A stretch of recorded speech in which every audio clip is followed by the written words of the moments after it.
Welcome and thank you for joining us on Birth Mother Matters in Adoption with Kelly Rourke-Scary and me, Ron Rains, where we delve into the issues of adoption from every angle of the adoption triad. Do what's best for your kid and for yourself, because if you can't take care of yourself, you're definitely not going to be able to take care of that kid, and that's not fair. And I know that my daughter will be well taken care of with them. Don't have an abortion. Give this child a chance. All I could think about was needing to save my son. My name is Kelly Rourke-Scary. I am the Executive Director, President, and co-founder of Building Arizona Families Adoption Agency, the Donna K. Evans Foundation, and creator of the You Before Me campaign. I have a bachelor's degree in family studies and human development and a master's degree in education with an emphasis in school counseling. I was adopted at the age of 3 days, born to a teen birth mother, raised in a closed adoption, and reunited with my birth mother in 2007. I have worked in the adoption field for over 15 years. And I'm Ron Rains. I've worked in radio since 1999. I was the co-host of 2 successful morning shows in Prescott, Arizona. Now I work for my wife, who's an adoption attorney, and I'm able to combine these 2 great passions and share them on this podcast. If you enjoy this podcast, make sure to rate and review us on whatever platform you use to listen to us, and follow us on Facebook, Instagram, and Twitter. Look for AZ Adopt Podcast. So today's episode, I want to focus on looking back over the last 16 years and kind of do it in reverse. You know, if I'd known then what I know now, how would I handle things? What would have changed in the adoption world? You know, how would I have handled situations? Would I have made different choices? Would I have changed the way that we connect with birth mothers or case manage them or work with adoptive families? And I can say that, you know, in time, when anybody does something for a long period of time and they hone in and they work on their craft and they become more scholared and more educated and more knowledgeable, not just, you know, through reading, education, and study, but in practice, you know, what you do on a daily basis. You know, every birth mother brings a new story in, and there's always something unique, which is why we refer to them as snowflakes. And what I thought we would do today is go back and look at some of the defining moments. But in short, I don't think I would have changed any decisions that I've made to date. I thought about this all week. And the reason I make that statement is we wouldn't be where we are today if we hadn't made the choices that we made then. And rather than going back and saying, well, what would have happened if, I'm going to take this opportunity to say, let's go back and say, look at how this made us better, stronger, able to help more people, able to help build more families.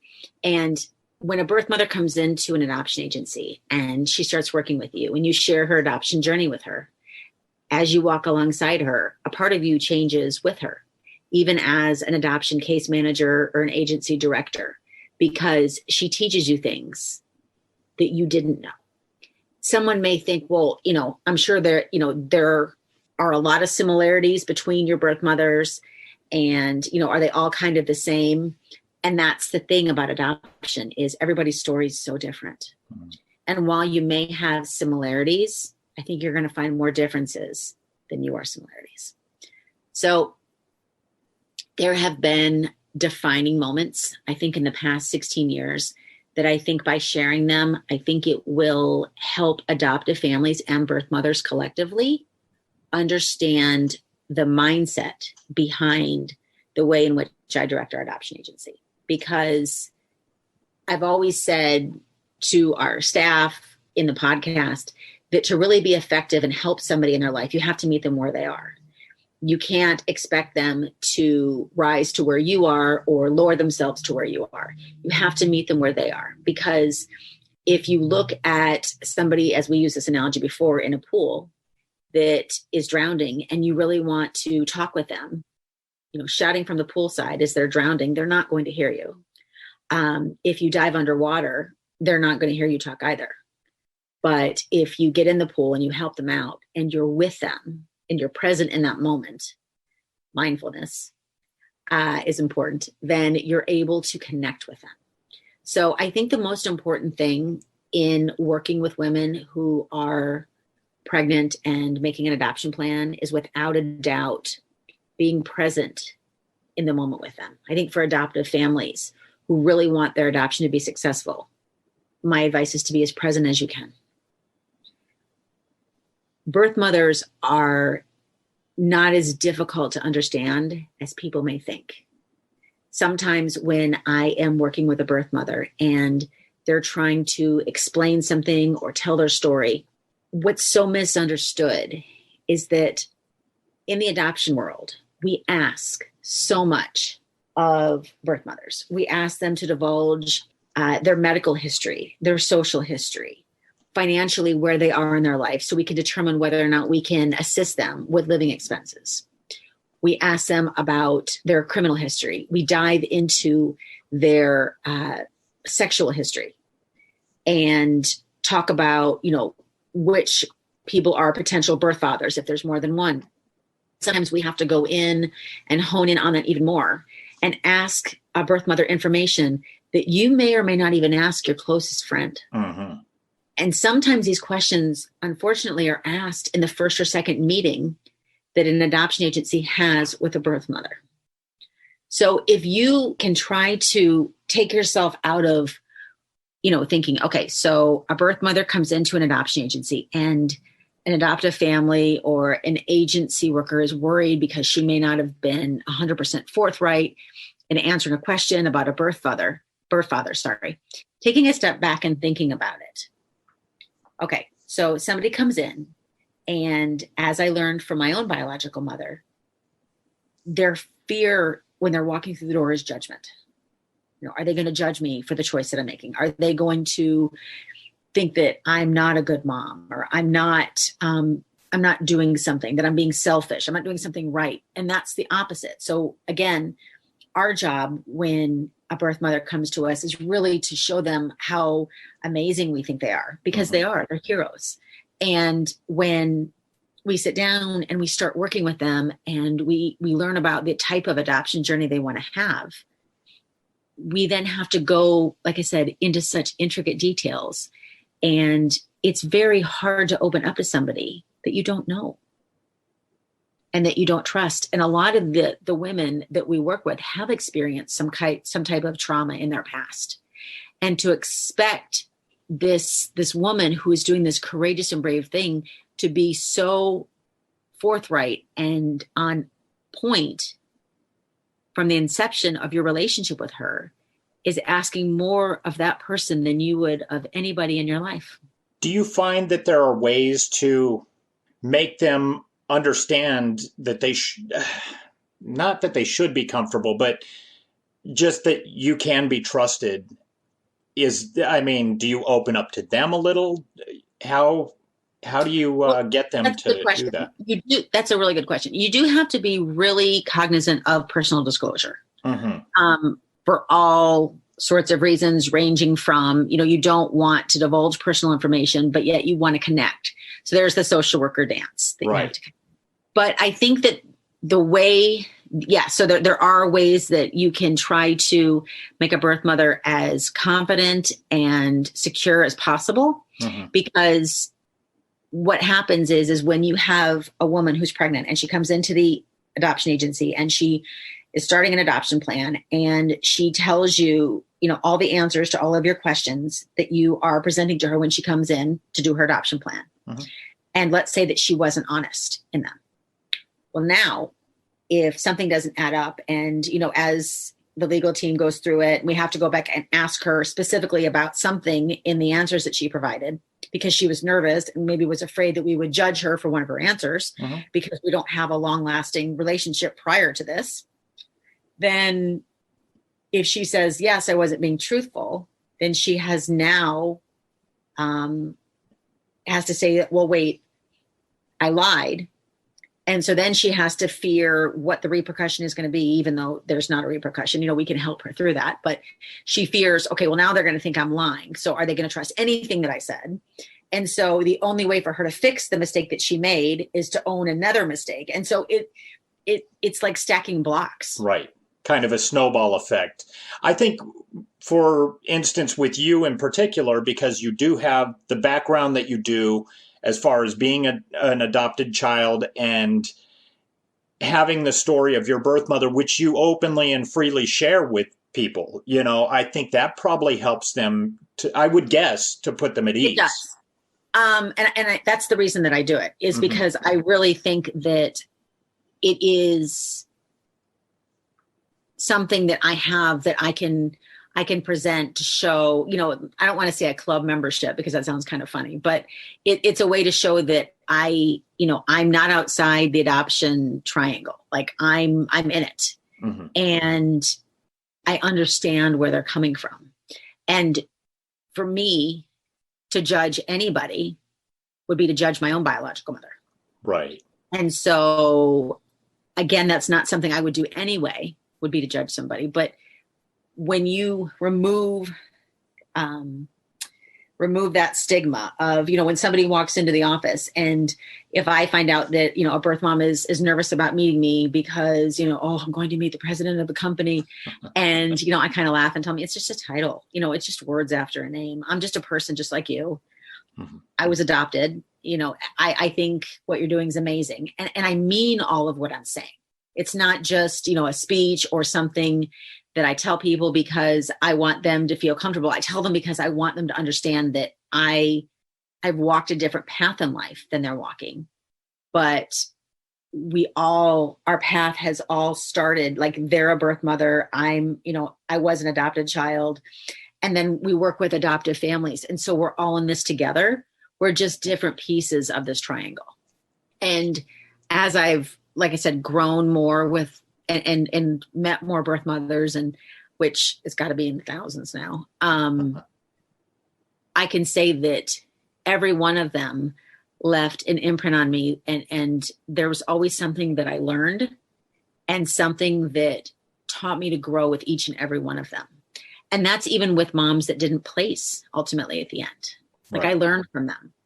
And I think it's so important for everyone listening to the podcast to understand that when we're in the adoption world and we are looking at a birth mother or an adoptive family, and they're doing something which I think is incredible. An adoptive family is working extra hard to become parents or add to their family through adoption, than maybe somebody who doesn't have to go through the adoption process and can just have a biological child.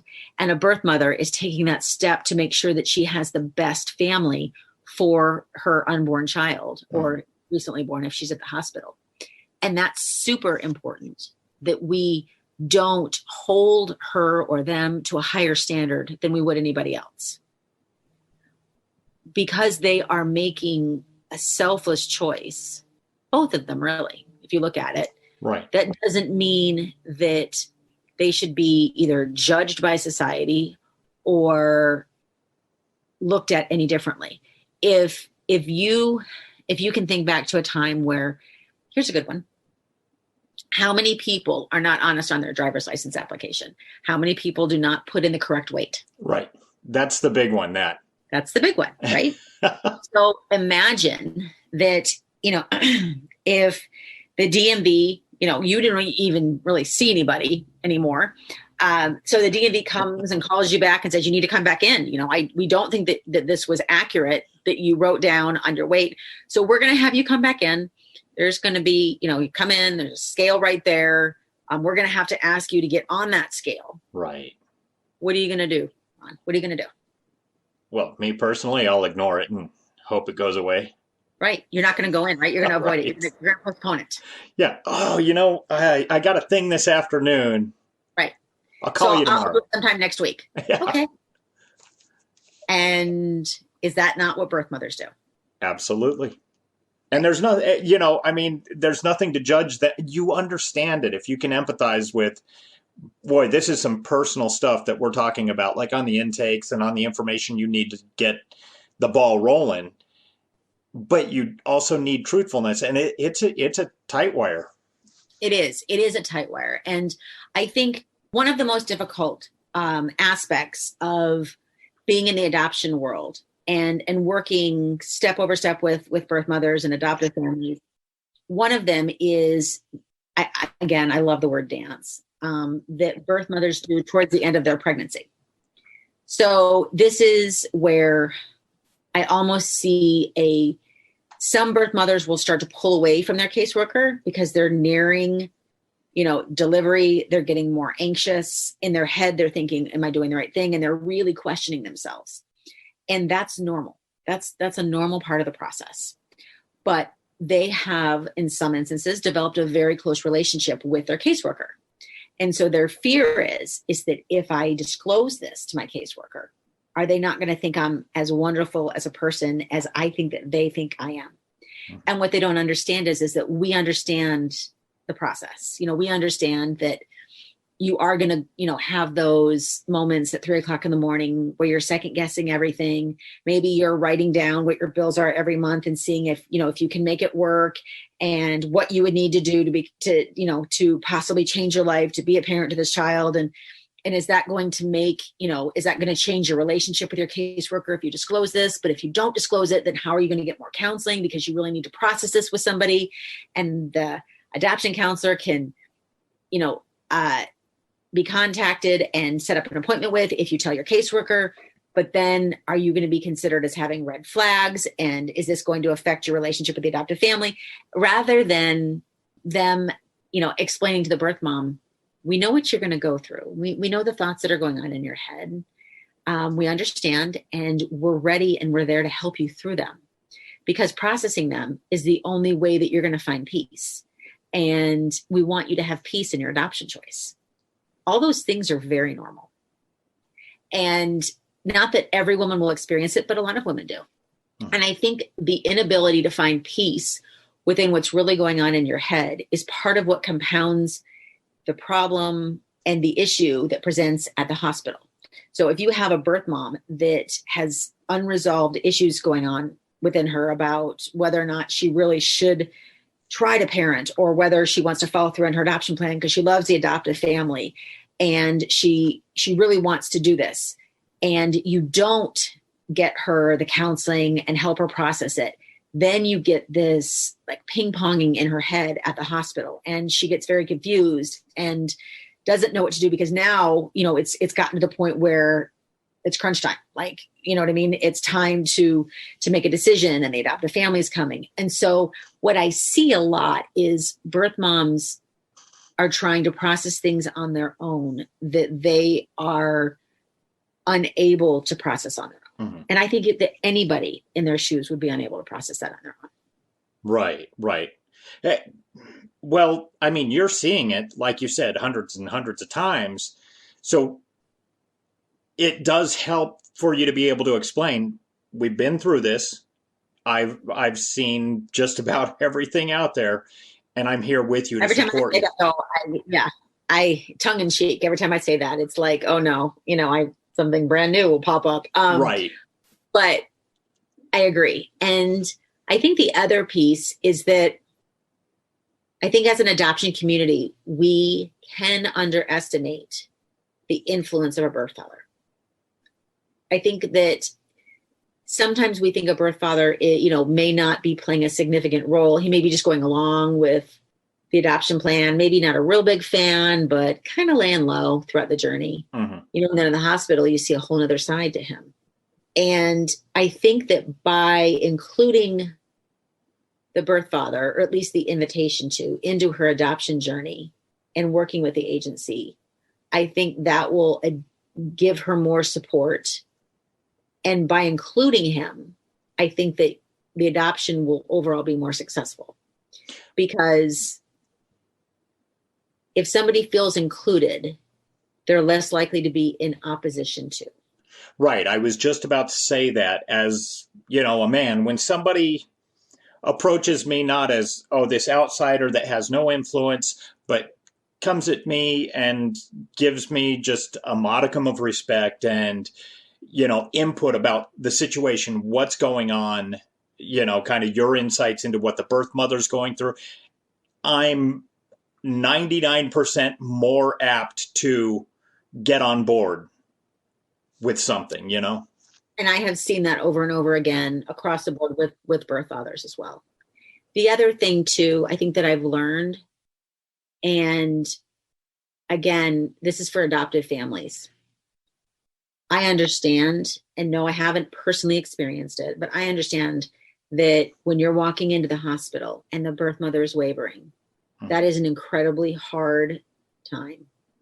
That's where you need to put on your bravest face, your biggest smile, and be supportive of her, because she is making a choice that is unimaginable to so many of us. A while back on the podcast, you had talked about some of the strongest adoptive parents that you've ever seen. And the birth mother was going through this rough time, and she just kind of, I need the time. The adoptive parents stood to the side. They were there and supportive, but they weren't knocking on the door and saying, how's everything going? Can we help? And they just stayed out of the way, but didn't falter. You know, I mean, and I still think about that story and I think, wow, that's an amazing couple. Just two amazing people that supported each other and supported the birth mother and did everything. They just did everything right. They were an amazing couple. Absolutely. Yeah. And that's not to say that that is going to secure the possibility of a placement with a baby, but it is going to put you in the best light possible. And at the end of the day, it's just being a good person. And isn't that what we all really want to be remembered by and be thought of, as being a good person? Sometimes in adoption, it doesn't work out, and that's hard. And we've talked about that too many times. That's really, really tough. But I do believe that all things happen for a reason. I do believe there's purpose in so many things. Sometimes, you know, there's bigger lessons for us as people to learn. And we go through journeys that we may not want to go through, or we have to endure things that we're not ready to endure. But at the end of it, we learn from it. And I think that we become better people sometimes for it. And it may not have been the choice that we wanted to make or have made for us. But in working with birth moms, what I've learned is that at the end of the day, love prevails. And it's her love for her baby, which ultimately becomes the love of the adoptive parent's life, because they get this baby that's beautiful. And in turn, their love for her, for giving them this beautiful and amazing gift. So I think that if we step back as an adoption community and focus on the truest meaning of adoption, which is love, and understand that life is messy and it's hard, and none of us have a crystal ball, although many of us would very much like to have one, myself included. I think that we can all do better for both adoptive families and birth mothers, in the sense that we can only have so much control. Just like we explain to adoptive families and birth mothers, there's parts of the process that you have complete control over, and there's parts of the process that you won't have any control over. And it changes whether you're the adoptive family or the birth mom, or even the adoption agency. Mm-hmm. And so we all need to understand and accept that. And I think that if we continue to collaboratively work together, I think that adoption as a whole will be much more successful. We have a pregnancy crisis hotline available 24/7 by phone or text at 623-695-4112, or you can reach us on our toll-free number at 1-800-340-9665. We can make an immediate appointment with you to get you to a safe place, provide food and clothing, and help you get started on creating an Arizona adoption plan, or just give you more information. Check out our blogs on our website at azpregnancyhelp.com and follow us on Facebook, Instagram, and Twitter by looking for AZ Adopt Podcast. If you enjoy this podcast, make sure to rate and review us on whatever platform you use to listen to us. Birth Mother Matters in Adoption was written and produced by Kelly Rourke-Scary and edited by me. Thanks go out to Grapes for letting us use their song I Don't Know as our theme song. Join us next time on Birth Mother Matters in Adoption. For Kelly Rourke-Scary, I'm Ron Rains, and we'll see you then.